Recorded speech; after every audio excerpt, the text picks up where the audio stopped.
Bismillah. Mohon izin Pak Yai dekat-dekat saya. Pertama saya itu datang ke sini itu disuruh Bapak Kasal. Dan saya bukan ustaz. Jadi saya marinir. Jadi betapa deg-degannya saya, ternyata kalau di sini harus menyampaikan sesuatu. Jadi izinkan saya berdoa supaya saya tidak deg-degan lagi. Amin. Bismillahirrahmanirrahim. La yadur ma'asmihi syai'un fil ardi wala fis sama wa huwas samiul alim. Bismillah maktubillah tawakkaltu 'ala Allah la haula wala quwwata illa billahil aliyil azim. Assalamualaikum warahmatullahi wabarakatuh. Yang terhormat dan sangat kami muliakan Bapak Kiai, Bapak guru kita, sepuh kita yang mulia, Bapak Yai Yusuf Abdul Rahman, yang kami muliakan para guru, para sesepuh, para habaib, baik yang dari dalam negeri maupun yang dari luar negeri. Kemudian juga kepada seluruh hadirin, keluarga besar dari TNI, Polri, serta seluruh Bapak Ibu hadirin undangan yang saya hormati dan saya banggakan. Alhamdulillah di kesempatan yang baik ini kami izin menyampaikan sebelumnya Bapak Kepala Staf Angkatan Laut tidak bisa hadir oleh karena masih ada kegiatan lain yang tidak bisa beliau tinggalkan.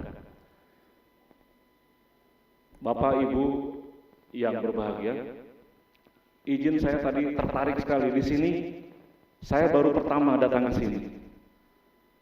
Mengikuti apa yang saya sejak datang dan menilai segala sesuatu yang di sini, ternyata di sini macam-macam sampai lagu Garuda Pancasila pun dinyanyikan. Nah, kami izin ini kebetulan tadi saya menyimak juga beberapa rekan-rekan dari TNI Polri yang ikut lomba ceramah singkat berbicara tentang hubul waton minal iman dan sebagainya. Kalau boleh tambahkan materi ini di dalam materi rekan-rekan nanti semuanya yang pulang dari sini. Satu hal bahwa saya sekarang nama Brigadir Jenderal TNI Marinir Sandi Muhyiddin Abdul Latif, Kadis Bintal Angkatan Laut, bertugas disuruh Bapak Kasal memegang amanah untuk menjaga kewarasannya personel TNI Angkatan Laut. Mohon maaf. Jadi kalau dibilang kewarasan itu artinya saya diperintahkan untuk menjaga personel Angkatan Laut, militer, PNS, dan keluarganya. Dan yang disebut waras itu ditopang di 3 pilar: pikiran, lahir, dan batin. Jadi kalau disebut ketangguhan mental, mental yang tangguh itu berdiri atau berpijak di 3 pilar: pikiran, lahir, dan batin. Apabila pikiran terganggu, pasti mental terganggu. Apabila badannya terganggu, misalnya dia mengkonsumsi narkoba dan sebagainya, dia pasti terganggu.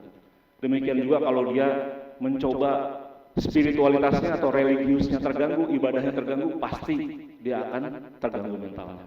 Sehingga 3 ini, mohon nanti semuanya dibawa pulang, diingatkan keluarga, handai tolan, saudara-saudara, jaga 3 ini, 3 pilar ini. Dengan 3 pilar ini ditambah 4 jurus. Mohon maaf, tadi saya senang sekali melihat teman-teman dari Kostrad main pencak silat, Masya Allah, luar biasa. Ya, dan dari Marinir tadi juga, ya. Terima kasih. 4 jurus itu adalah yang pertama, setiap permasalahan masalah fisik tadi, pikiran, lahir batin, langsung dekatkan ke agama. Masya Allah. Mungkin saya izin menyampaikan sebuah ayat. A'udzubillahi minasyaitonirrajim. Bismillahirrahmanirrahim. Wa ma khalaqtul jinna wal insa illa liya'budun. Bahwa manusia diciptakan oleh Allah Subhanahu wa taala di dunia ini bukan jadi TNI, bukan jadi Polri, bukan jadi ulama, tapi diperintahkan untuk beribadah. Kepada siapa? Kepada Allah Subhanahu wa taala. Kita ini manusia, di balik baju kita ini penuh dengan kekurangan. penuh dengan ketidaksempurnaan.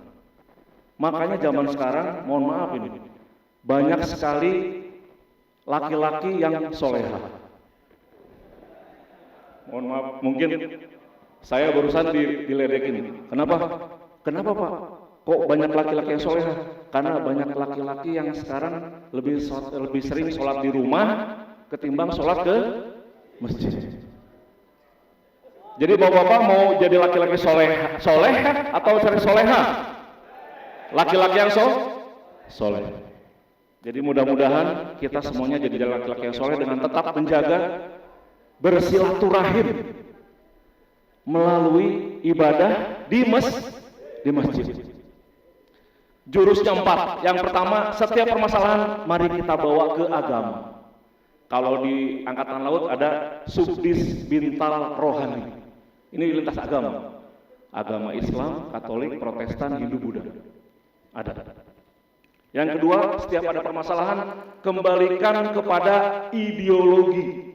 Ideologi yang tertinggi, saya terharu. Di sini dinyanyikan Garuda Pancasila. Ideologi tertinggi bangsa kita adalah Pancasila dan Undang-Undang Dasar 1945. Di bawahnya, mohon maaf ini, dulu, sekarang kebetulan sudah berpisah. Dulu kita TNI Polri namanya ABRI, Angkatan Bersenjata Republik Indonesia. Dan dulu juga diikat dalam satu kesatuan untuk punya kode etik. Kalau tentara sudah pasti sampai kelenger. Sabta Marga, Sumpah Prajurit, 8 wajib TNI, 11 asas kepemimpinan. Kalau Angkatan Laut ada Trisila Angkatan Laut, langsung kelenger. Coba Sabta Marga yang kesekian, belum tentu ingat kita. Mungkin Tribrata Polri, Sumpah sebagai Polri bagaimana? Belum tentu ingat sekarang.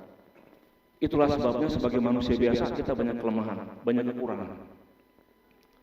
Tapi Allah Subhanahu wa taala Maha Pengampun. Setelah ideologi, yang ketiga adalah kepemimpinan dan etika. Jadi masing-masing diri kita ini adalah pemimpin. Masing-masing kita ini punya kemampuan untuk memimpin diri sendiri, minimal memimpin diri atau keluarga kecil kita atau satuan kecil kita. Baik dari satuan yang paling kecil sampai yang tertinggi, ini yang harus dijaga. Kenapa? Karena setiap pemimpin akan ditanya pertanggungjawabannya di depan Allah Subhanahu wa taala. Yang terakhir adalah Subdis Bimling atau bimbingan dan konseling. Bahwa kita manusia ini punya cara untuk didekati. Kalau sedang ada masalah, kenapa kamu kok dari tadi kok cemberut aja? Rupanya saya sedang bete. Kalau sedang bete, kira-kira bagaimana caranya supaya dia terlepas dari gelisahnya itu? Didekati. Komandannya atau kepala satuannya punya cara untuk mendekati anak buahnya yang humanis, yang baik, yang semuanya diangkat untuk kebaikan. Kalau ini semuanya kita lakukan, ya masing-masing kita ini menjaga perilaku kita, ibadah kita kepada Allah Subhanahu wa taala. Insya Allah ditakdirkan jadi apapun kita di dunia ini, insya Allah kita selalu dalam berkahnya Allah Subhanahu wa taala. Bapak, Ibu, serta hadirin rahimakumullah. Saya terus terang kalau di sini terharu dengan sahabat-sahabat kita, rekan-rekan kita di Palestina yang saat ini sedang berjuang untuk memerdekakan negaranya. Saat ini tidak tahu lagi beritanya sampai di mana tentang Palestina ini. Mohon izin Pak Yai, di kesempatan ini mari kita doakan bersama-sama, mudah-mudahan teman-teman kita di Palestina diberikan keselamatan oleh Allah Subhanahu wa taala. Al-Hadiniyah bi fadlika suratul Fatihah. Al-Fatihah. A'udzubillahi minasyaitonir rajim. Bismillahirrahmanirrahim. Alhamdulillah. Iyyaka na'budu wa iyyaka nasta'in. Ihdinas siratal mustaqim. Siratal ladzina an'amta 'alaihim ghairil maghdubi 'alaihim. Allahumma a'izzal Islam wal muslimin. Allahumma a'izzal Islam wal muslimin. Allahumma ansur alal ikhwana wal muslimina wal mujahidina fi Filistin. Allahumma sabbit imanahum wa anzil sakinata ala qulubihim wa wahid suhufahum. Allahumma ahlikil kafarata wal musyrikin. Allahumma ahlikil kafarata wal musyrikin.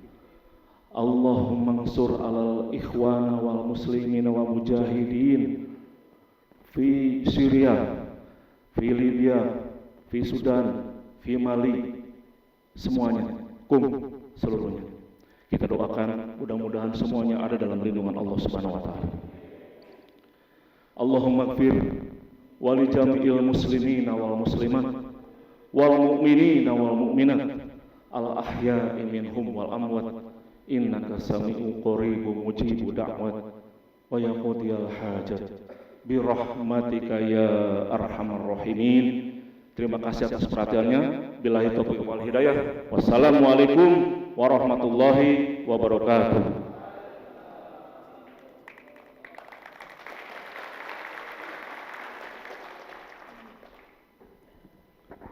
Untung beliau tadi tidak ikut lomba. Seumpama ikut lomba itu juara 1 beliau tadi itu. Ini Ustadz Imam Kiai yang ada di Mabsal sana. Dan untung juga yang dari Kopassus Ustadz Masum Said tidak ikut Musabahatul Al-Quran. Kalau dia pemenangnya jelas beliau tadi itu. Untung tadi itu. Alhamdulillah. Terima kasih Jenderal atas waktunya dan kesempatan yang luar biasa. Saya banyak bersyukur ini.